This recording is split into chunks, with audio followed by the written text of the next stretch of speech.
Hey everybody, what's up from Pokemon Classics, reminding you that the classics never go out of style. Today we have a PSA returns video, and this one's a little bit different for several reasons. First, this order consisted entirely of old back Japanese cards, which I don't usually grade.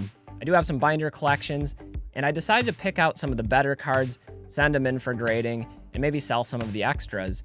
However, that brings me to the second point that makes this different, and that's the inconsistency of grading in this order. Never before have I experienced such a wild fluctuation of grades with cards that I considered to be mint or better. So in addition to getting some really great hits of PSA 10s and a lot of 9s, there were also some unexpected low grades here that I still haven't been able to figure out. Some 7s, even an occasional 6. So I don't know what was going on. I'm not overly disappointed though. That's just the way it goes. You take some of the wins, you take some of the losses. We keep moving forward. Anyway, guys, I hope you enjoy this PSA returns video. Let's roll into it. All right, right away, we didn't start out the order very strong with this Clefable, and this thing looked absolutely pristine to me. It's got good centering, the hollow's nice and clean. Even the backside doesn't show even the slightest bit of edge wear. So I was really surprised to see this get a 6. Usually that's a grade reserved for some sort of damage like a dent or a crease. And I've looked this card over pretty thoroughly and I haven't been able to find one. So a little bit disappointing on that one. Next, we go into a card that I think was graded appropriately. This Flareon, it's really beautiful. Love the holographic on Flareon. But as you can see, this one's pretty off-center left to right. And I think it's enough so to warrant an 8. To me, that's an entirely fair grade on this one. After that, we've got one of my favorite Pokemon from the Jungle set, and that's Scyther.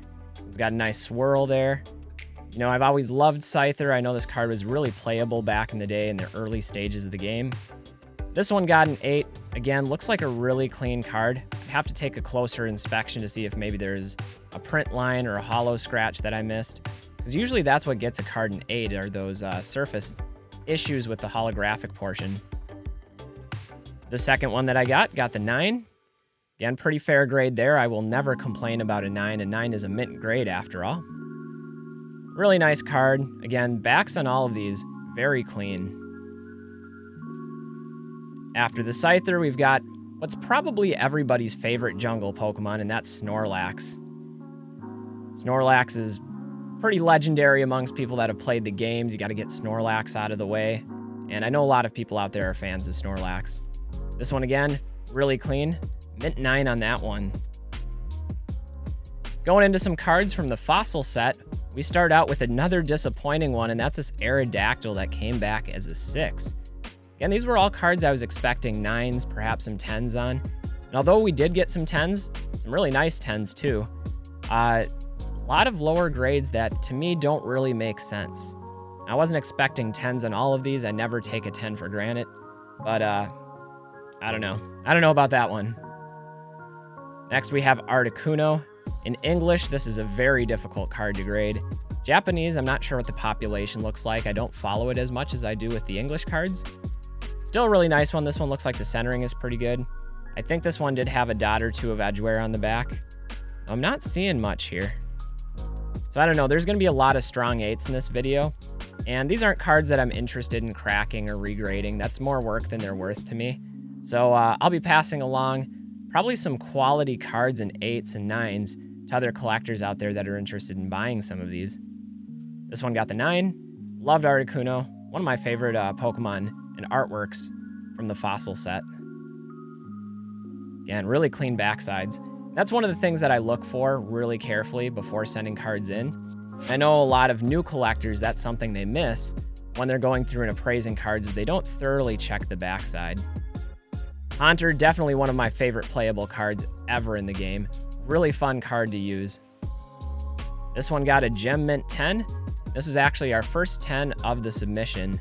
So really happy with that one. Beautiful card, beautiful artwork. Again, one of my favorites to play. The other Haunter I sent in, I actually sent 2 others in. This one got a 9. Centering looks pretty solid on this one. Holographic looks great. Backside, again, it's going to be the theme of this video. Pretty much flawless. Still happy with the 110 though. You know, sometimes you have people that complain about their grades, and to me that's unproductive. You are going to have some consistency issues with grading companies from time to time, and that's just something to be assumed. Got another 9 on this one. Moving on, we've got one of people's favorite Pokemon out there, Gengar. I've always loved like the 3D look when they first introduced Gengar in the fossil set. Very menacing. I don't know if I'd say it's my favorite Gengar artwork out there. That would probably be reserved for Sabrina's Gengar. Got another mint 9 on this one. Really nice grade. Again, you can't complain about a mint 9. But what you can say is what's even better than a mint 9 is a gem mint 10, and this one's got the swirl right by the head. Really pops. I really love the Japanese holographic patterns too. Like, I know it's the same holo foil for the most part, but it just seems to stand out a bit more than on the English cards. Beautiful card. And then we have a Hitmonlee. Another swirl right by the head. Hitmonlee, one of those Pokemon that I don't think gets as much love as it really deserves. Personally, I've always liked Hitmonchan more when choosing between the two. Then you could even throw Hitmontop into the mix if you want to go into the Neo sets. But Hitmonlee, got that foot coming right at you.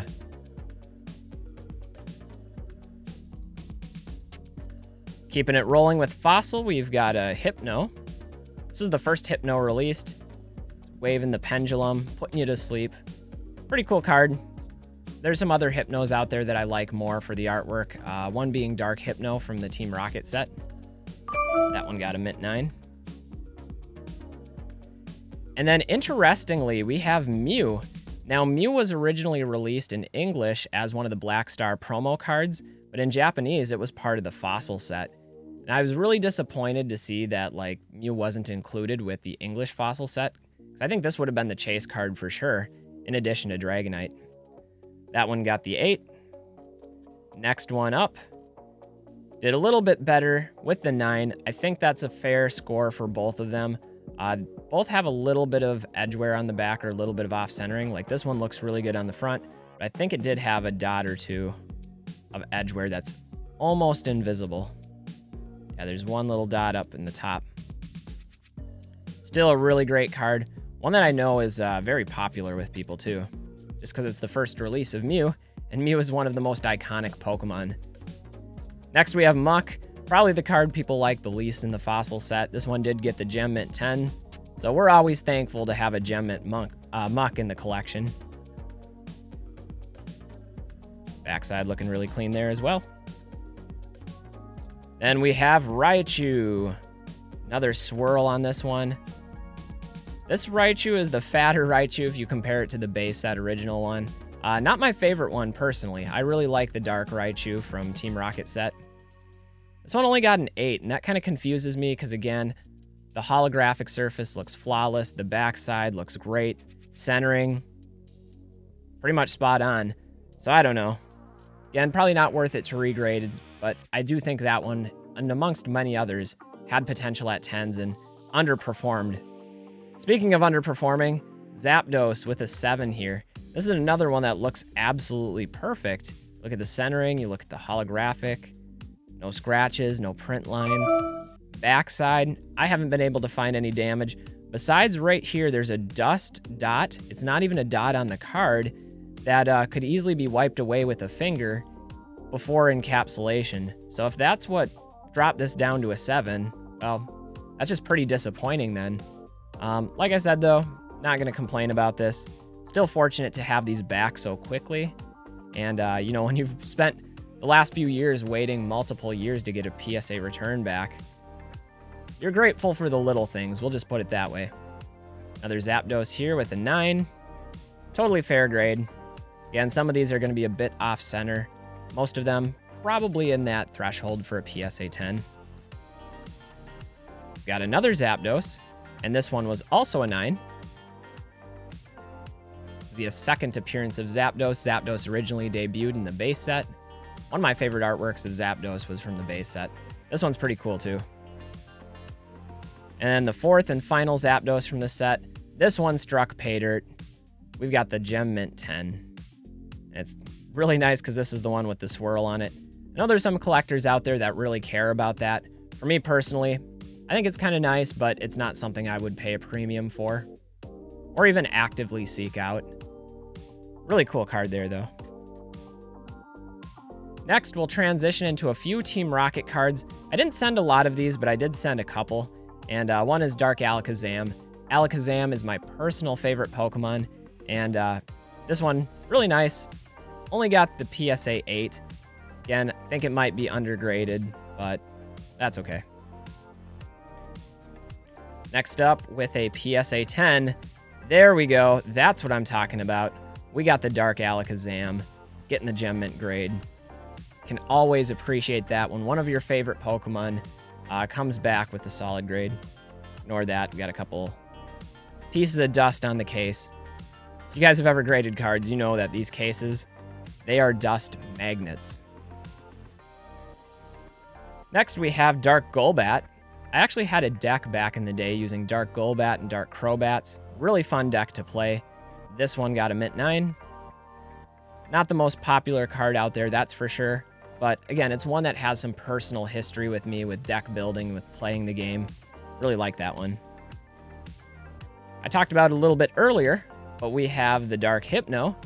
And I really like the artwork on this one. You get like the time slippage of how that pendulum is swinging. I think that's really cool. There's almost like a trippy, psychedelic background to it. Mint 9 on the Dark Hypno. And then lastly, to wrap it up from the Team Rocket set, we got Slowbro, the Dark Slowbro. Minion of Team Rocket hiding out there in the background. I think that's a cool addition to the artwork. Otherwise, you got the really transparent green popping out in the background. It's a cool card. This one got the 9. Not a great grade. It's one that I think had potential for a 10, but we'll take it. Anyway, guys, most of these cards will be for sale on my eBay store. Most of them are extras for me. So if you see anything you like, check out the link in the description below, navigating to my eBay store. Feel free to send me some offers, and maybe we can work out a deal for one or more of these cards. Anyway, guys, next we're going to transition into the Gym era, which is some of my favorite cards. All right, to start out, quick shout out to Chansey from E4, but this Chansey card was one of the cards not released in English, but only exclusive to Japanese in the gym sets. Chansey's emerging from an egg, and it's a pretty cool artwork. I love the uniqueness of it, and this one got the 8. I actually sent in 2 of them, and I was happy to see that this one did really well and got the 10. Now, these shouldn't be that difficult to grade since they're just non-holographic cards, but still, happy to see that one. This one is really cool. You know, Chansey is one of those Pokemon that a lot of people are fans of, and I think rightfully so. Speaking of cards that I really like, I am a big fan of Blaine's Moltres, and I actually sent 4 of them off, and this one only got the 8. I think it was undergraded again. You look at the backside, pretty much flawless. Got a little dust there. I don't know. Again, I'll have to take a closer look through all of these and see if there's something that maybe I missed. And I look through cards pretty carefully when I do my pre-grading. This one's got the swirl. Another 8 on Blaine's Moltres number 2. The third one upgraded a little bit to a 9. Solid grade for that card. But really unique card because Blaine's Moltres was the first one to have a 5 fire energy attack. Usually attacks maxed out at 4 energies in this era. And then the last one, another 9. So I didn't get a 10 on any of the 4 that I submitted, which is a bit disappointing because this is one that I would have liked to have had in my collection in a 10. But that's okay. We move on to Erica. Erica specializing in the grass Pokemon. This is Erica's Vileplume. We got a 9 on that one. And then on to Lieutenant Surge. If you guys remember from the anime, Lieutenant Surge is one of the more intimidating gym leaders Ash faced. This one deserved the 7. I looked over this one and I did find a little corner crease that I didn't see when I initially sent it off. So I'm not going to be mad about that. I'm going to be honest here. I am going to look over my cards carefully and not blame PSA for every little thing. That one is on me. Unfortunate, but that's just how it goes sometimes. The other Lieutenant Surge's Electabuzz got the 9. This one I do have in English and in 10, so that takes the sting out just a little bit. Another one that I have in a 10 in English, but not Japanese, is Lieutenant Surge's Magneton. Now, it's kind of interesting to me that Magneton can be such a difficult card to grade in the Team Rocket set, the Dark Magneton, but then in English, this one is actually one of the easier cards to grade.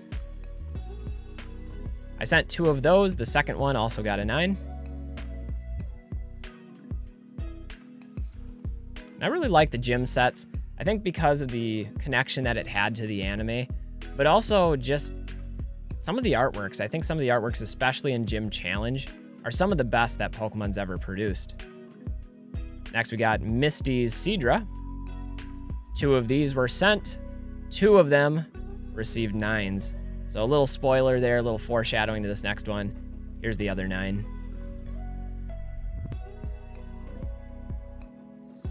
This card came in pre-release in English when the gym sets first came out. I think pretty much everybody out there has probably seen the pre-release Misty's Sidra. Now, Misty's Tentacruel was not good to me. It was cruel. It's appropriate, right? It's right in the name. But this one got an 8. Nice swirl right by Tentacruel's head. But again, besides a dot or 2 of edgeware, pretty nice card. I think this one could have been considered a 9, definitely not a 10. But this other one also got the 8, and this one I felt like was a much stronger candidate for a 10, if not a 9. The hollow's really nice on this one. Centering looks great. Backside, 1 dot of edgeware. Okay, so maybe a 9. We got an 8 on this one though too. Unfortunate, but it happens. One of the cards I really like from Gym Heroes is the Rocket's Hitmonchan. Big fan of Hitmonchan, I mentioned that earlier. This one got the 9. I do find it interesting that in the gym sets, they had a difference between like Team Rocket, as a trainer, like minion of Team Rocket, versus Giovanni. Like this is the Rocket's icon. And we've got the Rocket's Moltres, only getting the 8 here. This one is a little bit off center left to right, but I don't think it's so much so that that's the only thing that could make it an 8. Again, everything else looks really good. Going on to our last stack, we've got Brock's Ninetales. This one is one of the easier cards to grade in 10 in English. Then we've got Erica's Venusaur, one of the more difficult cards to grade in 10 in English. This one only got the 8.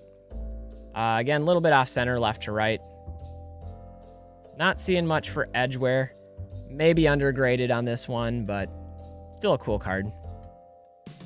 I know a lot of people out there like Gyarados, so why not Giovanni's Gyarados? And this one got a 9. Got some swirl action down there. The thing that's interesting too about the Gym Challenge set, it actually came with 2 different Gyaradoses. There's Misty's Gyarados, and then there's Giovanni's Gyarados, and opinions are probably divided on which one is the better of the 2. Personally, I like Giovanni's Gyarados better. This one got the 10. Add another 10 to the collection here. Really nice to see it. And for those of you that have watched my channel before and you've seen the Pokemon that I like the most, surprisingly, Giovanni's Nidoking is one of my favorite artworks and one of my favorite Pokemon of all time. I'm not sure why, I just really like Nidoking. It was also one of the first holographics I saw when I was a kid, was the original Nidoking from the base set. Got a 9 on that one.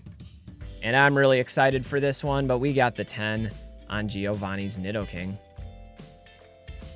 Generally not one of the more valuable or highly desirable cards from the set, but I really like it. Then we'll talk about Ditto. A lot of people like Ditto. This is Koga's Ditto. Taking up most of the holographic surface, so this has always made this card easier to grade than some of the other Dittos out there, like from Fossil, for example. One of my favorite artworks and cards of all time is Rocket's Mewtwo. Has 3 attacks, first card ever to have 3 attacks. It's actually a really good combination of attacks too, so it's very playable in the game. I remember facing off against decks like this back during the qualifiers for the Super Trainer Showdown in 2000, 2001. Look at that. We got one in a 10. For me, this is one of the highlights of their turn. Love this card. I mentioned this earlier, but my favorite Pokemon of all time, Alakazam. And so here's Sabrina's Alakazam. I like the electric energy emanating from the spoons. It's like conducting some sort of psychic energy. And when you can combine that with the Gem Mint 10, that's just magic. That is good synergy. And what's better than one? Well, that's getting 2 of them. So it did really well on Sabrina's Alakazam, considering I only sent 2 and both of the 2 were able to receive 10s. Another one of my favorite artworks of all time that I was really excited to see featured in Celebrations, Rocket's Zapdos. Love this card. This is another one that I used in deck building back in the day. We got a 9 on this one. That actually sent in 2 of these, and the other one also got a 9. Again, big fan of Zapdos. My personal favorite of the legendary birds. You guys will have to let me know which one you like the most. Are you more of an Articuno, Moltres, or Zapdos person? Then we've got a Pichu. One random one-off from the Neo sets. Pichu is a really cool card. I like how the holographic kind of blends into different colors. This one I was hoping for a 9 or possibly a 10. The 8 is a little bit disappointing. But again, I don't complain about grades. I don't complain about submissions. That's just part of collecting. And I think I skipped a few cards from Jim. I'm not sure how they ended up on the bottom, so my apologies for that. We did get a 9 on this Rocket's Moltres. And then one of my favorite artworks as well from Jim Heroes is Rocket's Scyther. Jumping off. I love the blending of the hollow in the background. Good contrast there between the reds and the greens. Really cool card. Big fan. And now, one of my favorite parts of the submission. We've got Sabrina's Gengar. This one got the 9. It is a little bit off-center, left to right. But the cool thing about Sabrina's Gengar in Japanese is it has all of these crosses and, memorials in the graveyard where Haunter's hanging out. And in the English version, they actually revised that down so that you can't see them. And so that's not really an error card or a banned card, but it is an alteration coming from Japanese to English. And when you pair that with the fact that Gengar is one of the most popular Pokemon out there, well, this is a card that a lot of people love, and it's highly desirable, even in a Mint 9 grade. It does cost a pretty hefty premium in a PSA 10. Fortunately, I didn't get a PSA 10 on either of the ones I submitted, but 9s, not going to complain about that. Great grade for a really cool card. Anyway, guys, I appreciate you sticking around and checking out some of my PSA returns. There's always a childlike enthusiasm that comes along from getting that box of cards back after weeks, months, perhaps even years away, and being able to flip through and relive those experiences, those memories, as well as seeing the grades. It's exciting. It's magical. Anyway, like I said, many of these cards are extras for me and will be up on my eBay store. So if you see anything you like, check out the link down in the description below. Send me some offers, and perhaps we can work out a deal. Anyway, guys, I appreciate each and every one of you. Thanks for stopping by. I'm Pokemon Classics, reminding you that the classics never go out of style. Stay well, everyone. Enjoy collecting. We'll see you with the next video. Bye, everybody.